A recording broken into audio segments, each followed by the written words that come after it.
The Prime Minister of Israel has a gentleman's agreement with cable news. He agrees to come on their shows if they allow him to lie. The ratio of civilians to combatants killed is the lowest in the history of urban warfare, and certainly dense urban warfare like this. It's about 1-to-1. There are about 14,000 casualties, 14 to 15,000 terrorists killed, and an equal amount of civilians that were unfortunately killed because that's what happens. But everything he said was a lie.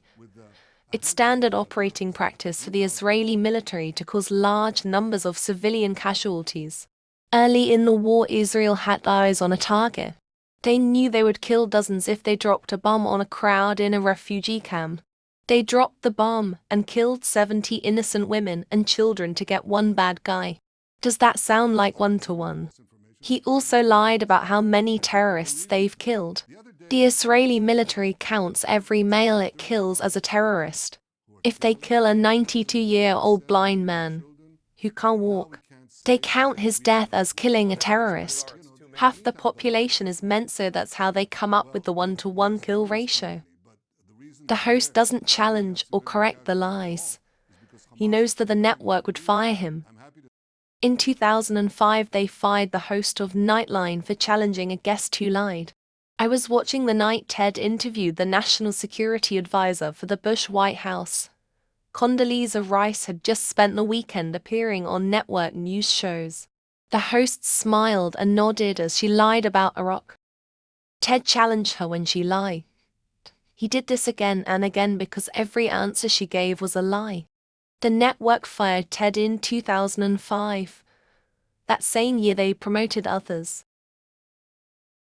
Network news is a business, and they compete for guests.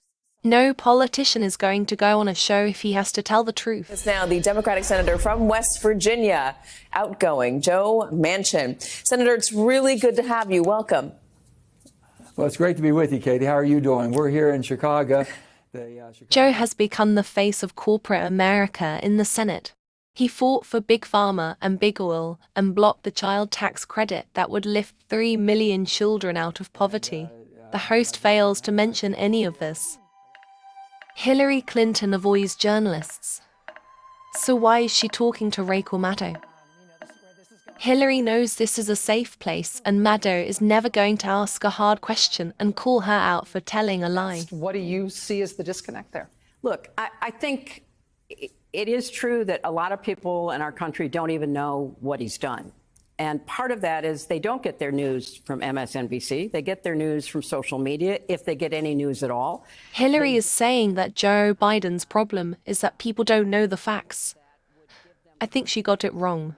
Joe Biden's problem is that people do know the facts, and the facts make Biden look like a bad candidate.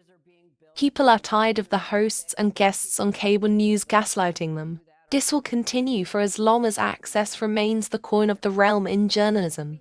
Maddow built her career interviewing Clinton. Hillary came back again and again because she knew Maddow would never ask about donor money or the large speaking fees the Clintons got from corporate America. I've read Maddow's books. They're very good. But it's easy to attack a dead dinosaur. Maddow fails to show this tenacity, and she interviews living guests. Fewer and fewer people watch network news because it doesn't reflect reality. The failure of journalism is a sign of a failing democracy.